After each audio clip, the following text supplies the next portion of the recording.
Donc salut à tous, on se retrouve pour une nouvelle vidéo. Donc la vidéo comme promis où je vais vous montrer ce que j'ai pu récolter en Corse. Donc là c'est un petit truc en mousse qui est un acrylique que j'ai découpé, bon c'est un peu fait à l'arrache, mais je ferai un truc plus propre en bois. Donc on va commencer avec une fédole Pallinula, sûrement Pallinula. Elle a déjà ses premières ouvrières, il me semble en avoir vu se balader une. Donc voilà, c'est très cool.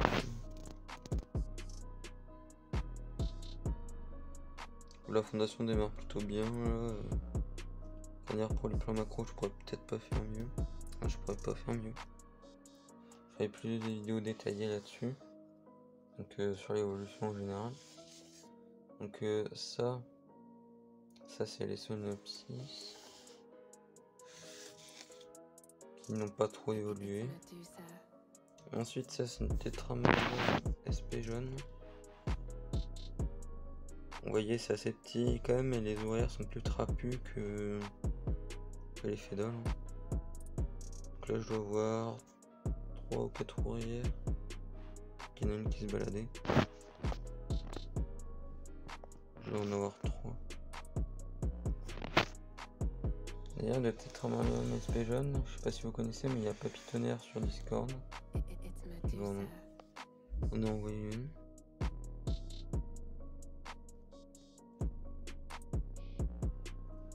Celle-là il me semble pas qu'elle est d'ouvrière, mais bon elle est sur le point d'en avoir en tout cas. Si elle en a une. Désolé. C'est que c'est mon téléphone pour les photos et vidéos, c'est pas ça. Donc ensuite là on avait une Lasus, bon celle-là je l'ai récoltée chez moi. Elle a des reflets dorés argentés, puis elle a fait une belle ponte. Donc voilà. Ensuite, ça c'est la Colobopsis 34A. Et là il y a une belle larve. C'est là celle qui va aller chez Mani. Donc là il est en vacances, donc je ne l'ai pas lui envoyer tout de suite. Et on peut voir que ça évolue quand même. Ça c'est une Tétramorium SP noire. Donc celle-là elle a pas beaucoup de couvain, mais du gros couvain. Sachant que je les ai toutes trouvées sous des lampadaires en fait, parce que les sexués sont attirés par la lumière. Je les ai tous trouvés au même endroit. Celle-là c'en a une autre aussi. Là désolé, c'est des tubes en plastique qui sont assez crades. Ah, celle-là une nymphe qui va pas tarder à naître. Et ça c'est celle que je vais me garder parce que je n'avais plus de tubes, donc c'est à dire qu'elles ont fondé à 2. Elles n'ont pas énormément plus de coups, je trouve. Elles évoluent en général moins vite que les SP jaunes parce que je les ai trouvées le même jour. Elles ont pondu en même temps, donc ça se passe là. Et voilà celle-là. Donc ça je sais pas trop ce que c'est. Bon on m'avait dit Lasus, mais compliqué. Elle, le tube est extrêmement sale. Voir s'il y a personne. Ah, voilà. Et celles-là elles ont déjà pas mal d'ouvrières, je crois 6 ou 7.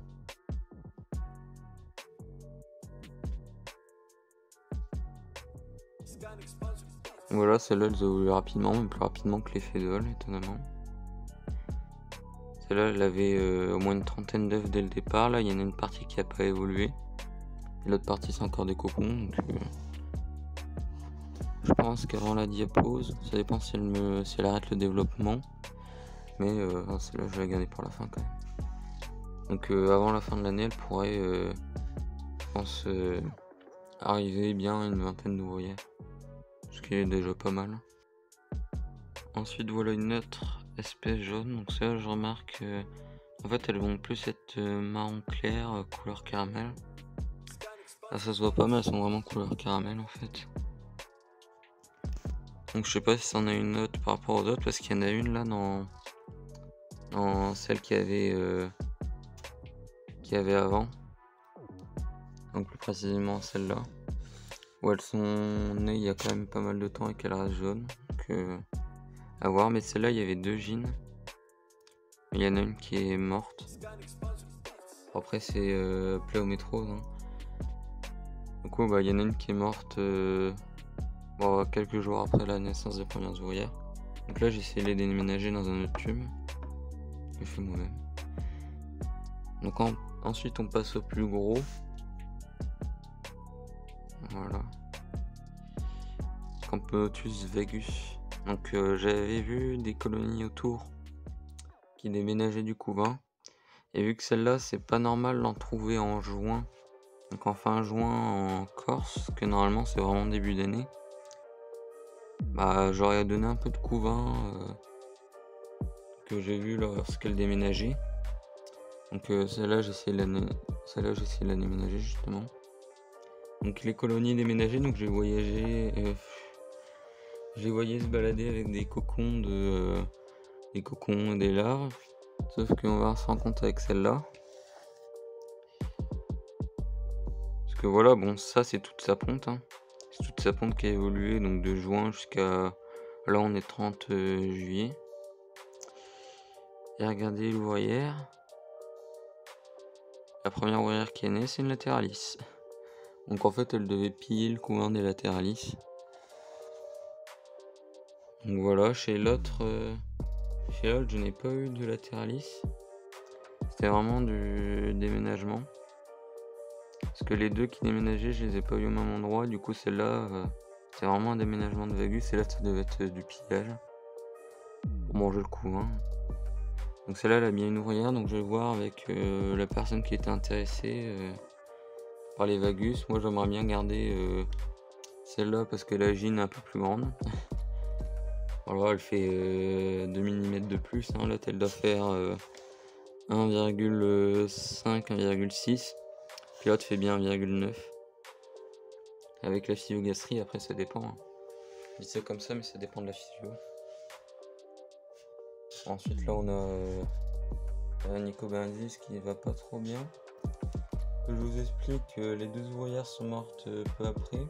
C'est-à-dire, j'ai reçu le colis, la lettre 2 jours avant de partir en Corse. Donc, le jour même ou bien dans la nuit, une ouvrière est morte comme ça sans raison. Elle a été recroquevillée avec le couvain. Ouais, c'était bizarre. Et le jour où je devais partir, il y en a une autre qui est morte. Donc j'avais pas eu le temps parce que j'ai juste regardé avant de partir et puis j'avais pas eu le temps de l'enlever. Finalement, elle a moisi, il restait du couvain, des cocons, etc. Mais le tube a fui. Donc ça, je sais vraiment pas pourquoi il a fui. Le coton était pas assez tassé, je pense. Sachant que c'était un peu comme les lingettes démaquillantes. Ensuite là je vais vous montrer la Cruentatus que j'ai eu il y a vraiment pas longtemps. Alors regardez l'évolution du couvain. Déjà des cocons, etc. Alors que je l'ai reçu le 8. Je crois que j'ai reçu le 8. Non, j'ai commandé le 8. Et j'ai dû le recevoir le 15 ou un truc du genre. Et c'était que des œufs et larves de stade 1. Et là j'ai déjà des cocons qui vont pas tarder avec l'or. Donc ça évolue vite au final. Ça je pense c'est un house qui booste. Ensuite voilà je vous dis la récolte, mais c'est un peu un suivi général au final. Allez, reflets. Bon, normalement je vais pas tarder à avoir un autre téléphone, donc ça va aller mieux. Donc voilà les Dolendus, le Pseudolendus, qui ont bien des reflets d'orientrice je trouve. Donc ils ont des reflets sur tout le corps. Donc elles ont un cocon, des œufs, une larve, des petites larves. Là, elle se trimballe une grappe, donc ça va plutôt bien, celle-ci. Ensuite, voilà l'autre que j'ai passé en tube d'allée. Donc je vais vraiment la changer de tube parce que l'autre, elle n'a plus de réserve d'eau, quoi. Voilà, là il y a des œufs, si c'est des larves ou pas. Non, toujours des œufs qui évoluent pas trop. Non, je m'en fais pas pour elles vont bien. Il y a juste la spégine qui hésite à chaque fois à sortir, donc je vais pas trop la déranger. Ensuite, oula, trépied. Une des Fetchet Koi. Donc il est passé en tube classique. Parce que l'autre c'était un petit tube en plastique. Ah, donc le problème c'est que j'avais mis de la gelée. Là je l'ai mis de la gelée, mais je l'avais mis du liquide sucré. Et le problème c'est qu'elle m'a foutu tous ses œufs dans le liquide sucré. Donc au final je l'ai mis sur du sopalin, je l'ai remis dans le tube. Il lui en reste un œuf. Donc ça évolue pas trop vite, je vais éviter de la nourrir maintenant. Parce que j'ai remarqué ça stresse plus les gènes qu'autre chose. Ensuite celle-là j'ai dû la déménager dans un tube comme ça, parce que j'en avais plus d'autres.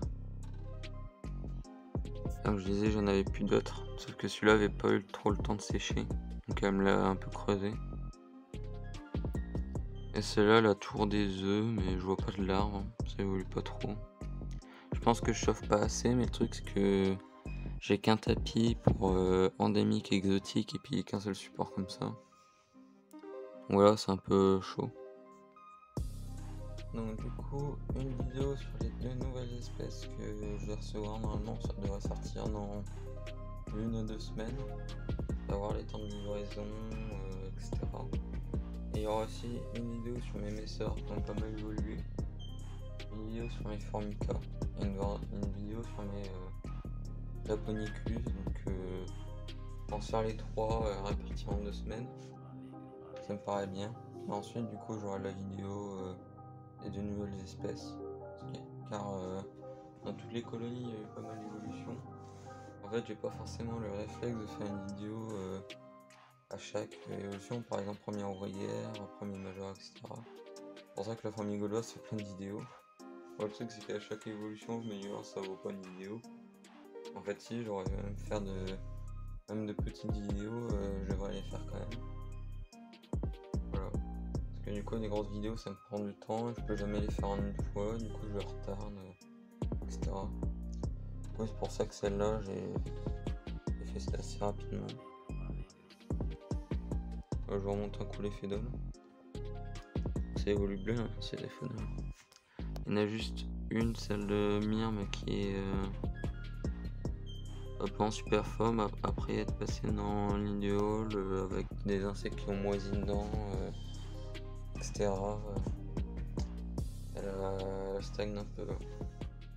Sinon je vous dis à plus pour prochaine vidéo.